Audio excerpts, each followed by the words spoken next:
Hello again, Sandwich. I'm Greg Anderson. Welcome back to a very different Ask the Soup. This is a special occasion. This is not two nerds sitting between two ferns, though that should be a good show title.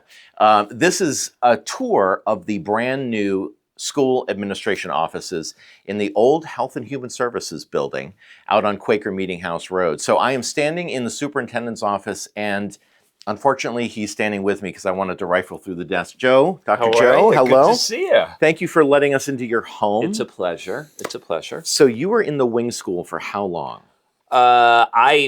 Me personally, only a year and a half, but I want to say central administration was there probably upwards pushing about 10 years or so. It was a long time. Wow. Yeah. Wow. Yeah. So you have a chance now in your office where you can show your personality, and you've got you. Now, I notice over here, you are a wash ashore. I certainly am a wash ashore. I'm a proud wash ashore. Yeah, a proud wash ashore. You have some degrees. I do a couple. Johnson and Wales. Proud. Yeah. As my wife said, when I got my doctorate, I also learned how to make a souffle. Oh, but yeah. I am a proud Providence College alum, class of '88. Do you mind? Absolutely. Look busy. Dear principals, we are adding 2 more weeks of vacation. Love, Dr. Joe. That'd be great. Is that working? That would be great. So your family? Yep. You have. No, that's not your family. That's a big family. No, that is from the first year of a charter school in Providence, Rhode Island. Oh, wow. That I am the co-founder. It's called Nuestro Mundo Public Charter School. Oh, wonderful. It is a dual language school in the city of Providence. And we had a celebration where we were honored at the Rhode Island Town Hall.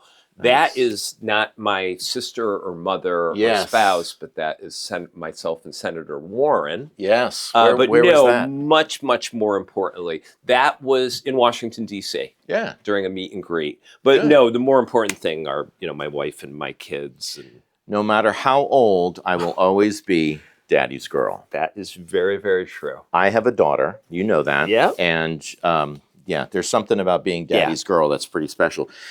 Behind you, I noticed this as I walked in. You got school spirit just all over the place. Well, this kind of represents, as I was telling you before. Yeah, tell us about. I spend about a couple hours every week with the principals doing walkthroughs in our 3 schools.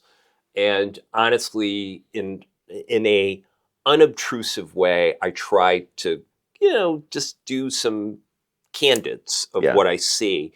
And to be 100% honest, a lot of times I'll use them in budget presentations or like the strategic planning document or something to that effect. So these are some different shots that I've taken over the last year. Look at those 2 of boys. Our different kids. What are these guys doing? They were 5th graders in Shannon Bayshard's class.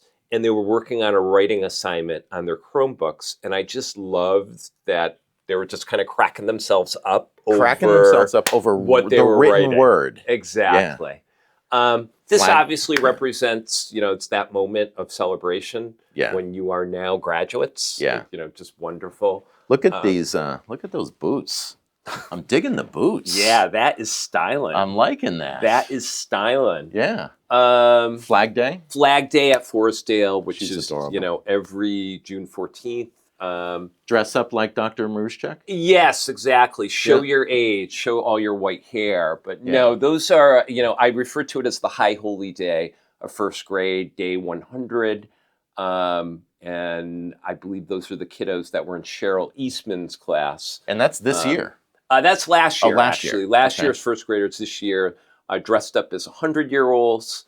And then our girls basketball team that is having an amazing run this year. On the parquet down in Boston Garden. Yeah, that was just about 3 weeks ago. They played in a tournament. That's great. On the Garden. So Good for them. I love that. And I love, the success that they're having. So you must really, we're going to walk around. We're going to walk and talk. So this building has been completely renovated. Completely gutted, completely renovated, new walls, new everything. So this, where we're standing right now, would have been where the Council on Aging's director would have been. I think it was in this kind of corner of the front of the building. It was in this area, and in this area was also some cubicles with some admin assistants and so on. But as far as this new space as an office per se, these are new walls and so on. The complete structure of the interior structure of the building completely changed. Yeah. So as you're watching this, you're going to meet some people who are kind of maybe even a little bit more behind the scenes than you would expect. We're going to see where they work, and Dr. Joe is going to tell us a little bit about what they do. So this is going to be a deep inside look. Absolutely. All right, we're going to walk and talk. So Brian, follow us. Let's see what we got out here. So you come in, and what used to be where you would walk in and see the that great room, which would be in front. Sure. It's all reconfigured. So you walk in, you take a left or a right, you take a left, and you come down here. And this general area is the Superintendent's Office. Yeah. So think superintendent, but also curriculum and instruction. Yeah. So housed here is myself. Your administrative team. Yeah, amazing administrative assistant, Vicky Dauphiné. Vicky, so nice to meet you. Nice to meet you as well. I'm standing over your shoulder so I can read confidential private documents. Yes, that's what you do, Greg. I didn't know he was written up for misbehavior. That's interesting. Just a couple times. Yeah. So Vicky is your gatekeeper. She is. She's amazing. Awesome. Nice to meet you. Genuinely amazing. Yeah. Yeah. Good. Okay. And then here we have the office of our assistant superintendent, Dave Quinn. All right, Dave Quinn, I know the name. Pleasure to meet you. Nice to meet you. So Dave, you are in a space and it looks like you are a minimalist. You have nothing on your desk. That's a little concerning to me. You should have seen this 20 minutes ago. But right before we came in. Just trying to clean up a little bit. We've got some bookshelves that are coming in shortly, so Good. I'm slowly moving in. What's keeping you up at night in your job? Trying to make school more relevant for students. And trying to ensure that school is a place that students continue to look forward to, not just because we have amazing teachers, administrators, and people there, but the offerings that we have are relevant and connected to them, and it helps them get where they want to go. Excellent. Nice to meet you. That's great. Put some more stuff on the desk. Will do. Yeah, that'll. And then over here, around this corner, we've got Jen Kirk, who is our K through 6 Hey, Jen. Director of Curriculum, does an amazing work with our elementary team. So I can see that she has a challenge with, do I sit or do I stand? I'm kind of... If I'm on a webinar or a Zoom call, I'll stand, but if I need to type a lot, I'm sitting. Yeah. Well, I would probably do this. You do the sit because I'm lazy, and then to stand, it's it looks good. But nice to meet you. Nice to meet you too. Get back to work. I like your keyboard, Jen. Very colorful. Yeah. Okay. So when you walked in here first and you saw how everyone is now much more connected than you were physically over in the wing school, how has that changed the way you run the business? I think it enables a much higher degree of collaboration. As I was telling you before, in the wing school, because we were literally, no pun intended, in two different wings of the wing school, I could go 2 or 3 days without seeing, say, my special ed director or the facilities director and so on.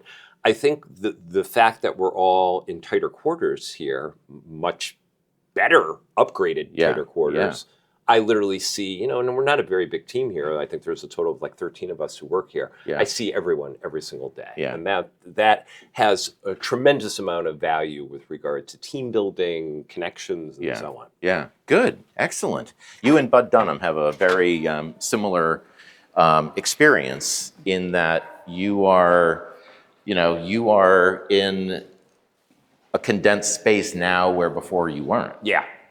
Tell us where we are standing right now. This is a room of sound. It is. So right now, it's like, you've got this tremendous echo, and what do you use this for? I have this tendency where I wanted to say, I consider myself to be the luckiest man alive today. No, That really works.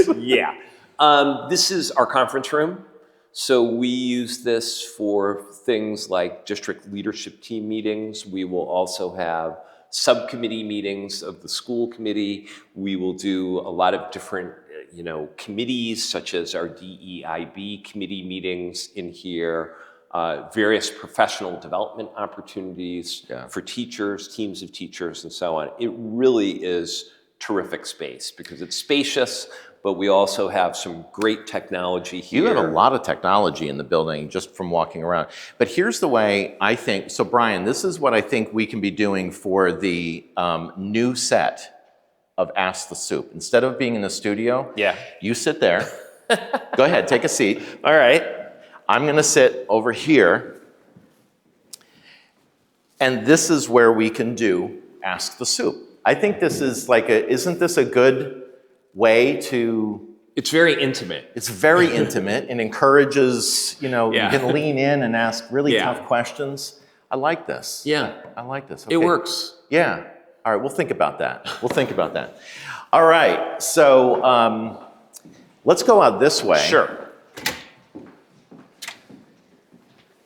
So what do we have here? So in this area, first off, I would be terribly remiss. This is Susan Garvey, who is our district Susan. data specialist. That's okay. No, it's all good, Sue. As I was telling you before, the Department of Education requires that all schools and districts upload a tremendous amount of data. Yeah. Student performance data, student demographic data, and so on. And staff.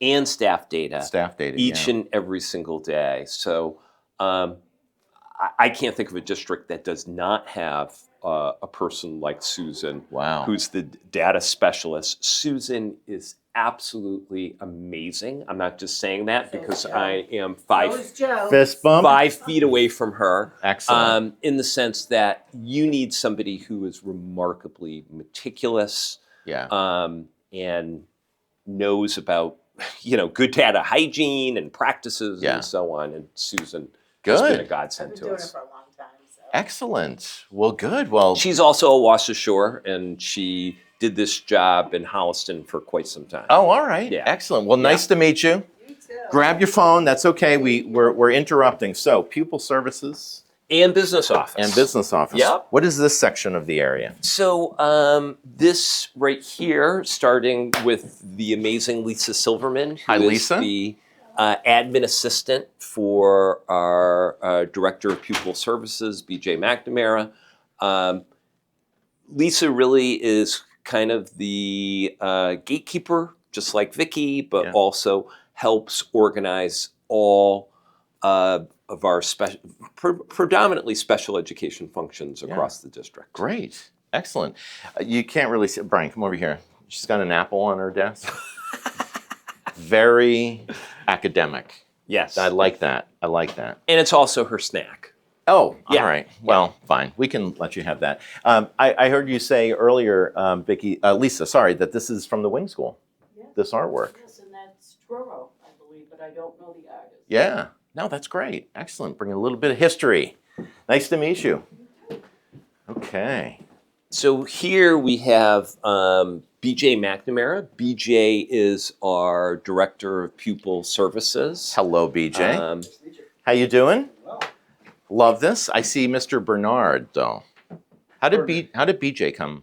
I was named after my grandfather, Bernard James. Oh, And nice. it's hard to say Bernard. I always have to correct people. So Yes. BJ. So it's not Bernard. It is Bernard. It's Or Bernard. it's pronounced Bernard Bernard. James. I like that. Excellent. Bernard. Yeah. It's named Okay. after my grandfather. Nice. I Excellent. learned that at Today O'Clock. Yes. Well, you're welcome. Yeah.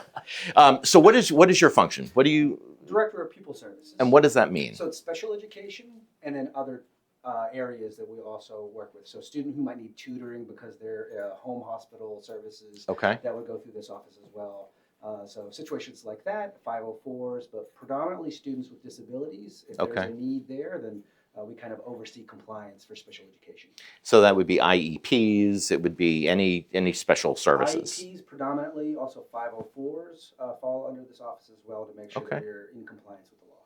And the two monitor thing, you've got this is air traffic control. This is pretty big. It's bigger than what I had at Wing. Yeah. But it does allow me to put up 4 different documents at once. I need to get that in my office. It I makes really it do. look like I'm really busy. So Yeah, it's Got kind of like it. the George Costanza thing. Like Yes. you make Don't the look for the- expression. Oh, there's a George Costanza thing going Yeah. on here.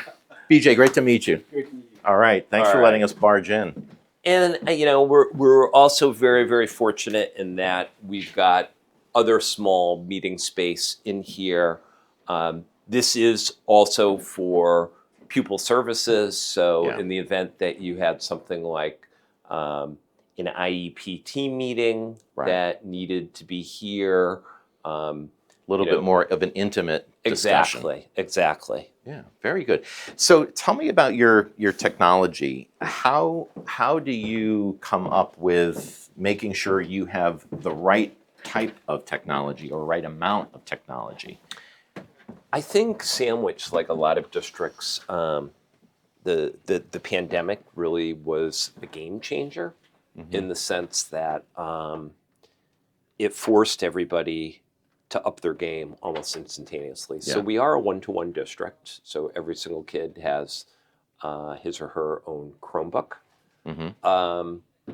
And so you've got that piece, but then you also have in our classrooms, they've got the large smart board or, Yeah. the visual display. Yeah. I think our teachers, by and large, are using technology really, really effectively. Great. You got two challenges, I would say. I would say you've got the challenge of AI, particularly at the high Oh, yeah. school, where Right. that's becoming progressively more and more complex, and it runs into ethical issues around Yeah. cheating and so Yeah. on. But then the second piece, though, is balance. That I sometimes will see even at Oak Ridge or at the middle high school, you see the teachers using it and using it in smart and purposeful ways. Yeah. But sometimes you wonder, like, how much screen time are these kiddos taking? Right. On the home front, a lot of times it's too much screen time. Yeah. But do we want a situation where of the 6 hours that kids are in front of us, they've got 3 or 4 hours Yeah. on a screen? So it is, like most things in life, it's an important balancing Yeah. piece. Got it. Okay. So this is the Wow. area of our business office. This, I'm telling you, this is new. This is cutting edge. It really is. It's got that retro look. It is. It You know. is. 1974 called. They want their file cabinets back. Yeah. But I think this is just kind of a temporary piece of trying to figure things out. we hear a phone call going on in there, so we don't want to interrupt, but maybe we can take a peek. But It's Monica De La Hoya. okay. Hey, Monica. It's a very awkward moment for everybody in the administration today, Yeah. No pasa nada. and she is the head of HR. She is our human resources director. Excellent. Does an incredible job. Okay. And then we have here Lindsay Foster. Hey, Lindsay. is an admin assistant and does a lot of our accounts payable. Got it. Okay. Very important. All right. And then we will head downstairs, and then downstairs is where we have both our facilities department and technology. So for those watching, the downstairs was where there was a main office, and boy, if Paula were here, she'd be jumping in, correcting me. It was where the emergency services was, I believe. It was a big open room, and it was very dark and very quiet and very alone. This is just so much better. So this would have been that big room. In fact, when I was on the Council on Aging, we would sit right there.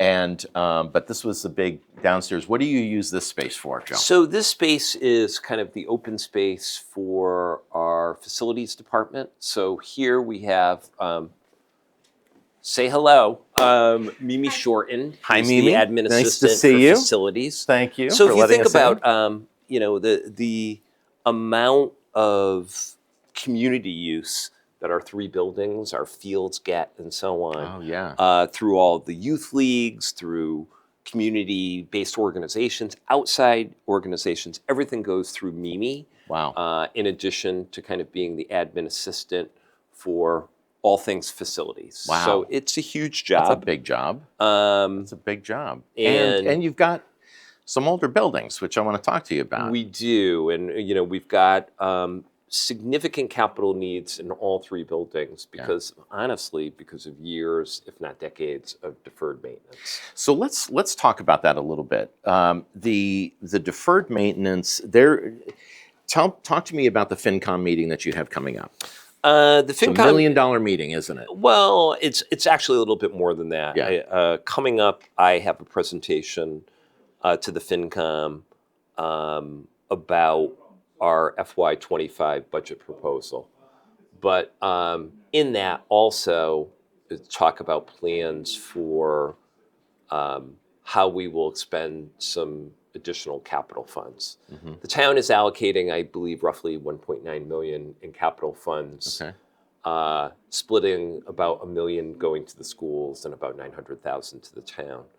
So we've got some, significant deferred maintenance needs, really kind of prioritized around student and staff safety Yeah. that we're going to prioritize, but realize in our 10-year capital plan, not adjusting anything for inflation, we've identified at least $9 million Yeah. in Wow. needs.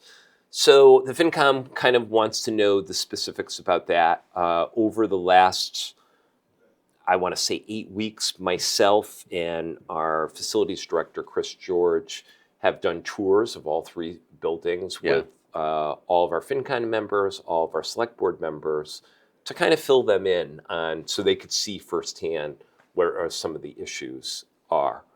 So all of what is already budgeted and what is in this discussion combined still doesn't satisfy all of the needs that No, it doesn't. by far. By far. And safety is the priority, of course. But yeah, so that's interesting. How do you think that meeting is going to go? And I think what it's do you going to go it's gonna- well. I've had some very positive conversations with all FinCom members, but specifically with Nancy Crossman. Yeah. I think the piece that they want to know is they kind of want to see data. In Right. their role in the community, which I have a great deal of respect for, and they've got a tough job because they've got to balance all of the needs of the community with a Right. limited amount of resources. Not just the school. Correct. Yeah. They say, well, gee, didn't we just do, a $13.8 million debt exclusion Yeah. in the spring of 22? Why do you need more money? Yeah. And so giving them the data around projects like this, projects like the playground, Right. how much did they cost? What was budgeted? How much did you actually invoice? What was the timeline? What are some of the future projects? Just making sure that there's the public accountability Yep. is their emphasis. And I completely concur. Yeah. Got it. It's all about data. Yeah, absolutely. So we've got a lot of spots that we can walk through, but we've got a. Oh, it sounded like there was a meeting going on. We've got this guy right here This dressed is like Paul Bunyan today. Paul Bunyan. Um, Greg Anderson, how are you? You're on Chris George TV. is- Just to let you know, you were on a Zoom before when we Chris- were going to step in and interrupt the Zoom, but that would have been awkward. So, but Chris, tell us what you're doing. We were just talking about just the CapEx needs of the school system, but I asked Dave Quinn upstairs this question. But what keeps you up at night? Wow, that's a loaded question. Yeah, I'm going to stand closer to you so we can hear you. Yeah, what keeps me up at night is trying to keep all the facilities going. All these projects going. We got a lot of projects. I was just working with Pomeroy, our OPM. That keeps me up at night. The heating systems keep me up. Roof leaks, all that sort of stuff. That we're addressing. It was all stuff that needed to be done, and we're addressing them as we can. Yeah, well, you got a hard job. Yeah. I mean, I would be up at night every night if I had your job. And I'm not looking at any particular area, but you've got a lot of moving parts. I can see your office has schedules and projects, and so keep up the good work. Thank you very much. All right, if you need any help with like hammering nails, anything like that, don't come call right him. don't call me. him. Yeah, call Brian. He's All right. he's really good at stuff All like right, that. I'll get your number later, Brian. Yeah, exactly. All right, and then a little nook down here. I think, yeah, he's still on the phone, but that's Bryce Harper. Bryce Harper's in Yeah, there. just like the Philly star. Yeah. So how did he get out of baseball and join the school system? You know, he said these teams that I'm playing for, like the Nationals, the Phillies, They suck. They totally suck. Yeah, yeah. And I want to need do something to come more. to New England, and I need to take the premier school district Yeah. on Cape Cod Yeah. and really upgrade its technology. Exactly, exactly. Thank God he did. Yeah. He's got a lot of bats and balls in there, which is a little excessive, Yes. but a little daunting, but that's Yes. okay. So, so I'll tell you, when we first came down here earlier today, Bryce had his whole technology team. We met a Yeah. couple of them upstairs, very timid, very uncomfortable in front of the camera, which frankly I enjoyed because that's what I do. That's what you do. Yeah, but it was great to see your whole technology team sitting around here. The screen was on. Sure. How many in your technology team? How many of these did I see? I think you saw a grand total of 6 folks along with Bryce. Yeah. And what we have is we've got some folks that are like technology integration teachers. Yeah. So what they do is they work directly with teachers to give them sparks of ideas of how they could integrate technology into a lesson in a meaningful, purposeful way. Yeah. We've got some folks that are just technicians in the sense that they'll work directly with teachers, with students on like a broken device or something to that effect. So when I'm in my home office and I keep getting these really crazy pop-ups on my screen, can I call them? You can. I don't know if they'll respond to you, but Okay. you certainly could. All right. Okay. Yeah. Well, I'm gonna go with that. Yeah. I'm gonna go with that. Yeah. So look, let's do this. Let's go back up to your office and continue the discussion there. Sounds like a plan. All right. Okay. So back in the King's Suite. It is. Yeah. This is.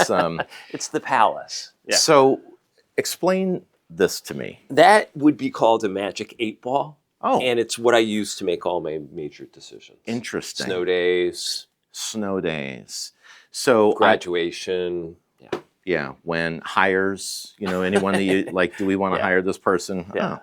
So I was suggesting that we add another 2 weeks to the vacation schedule. Let's see if that will actually happen. Okay. I got bubbles.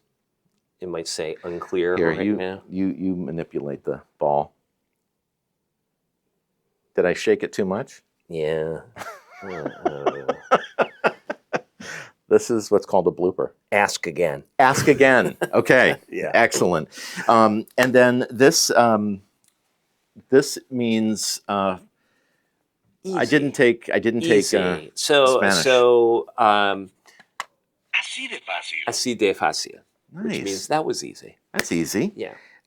Is your job easy? Oh God, no.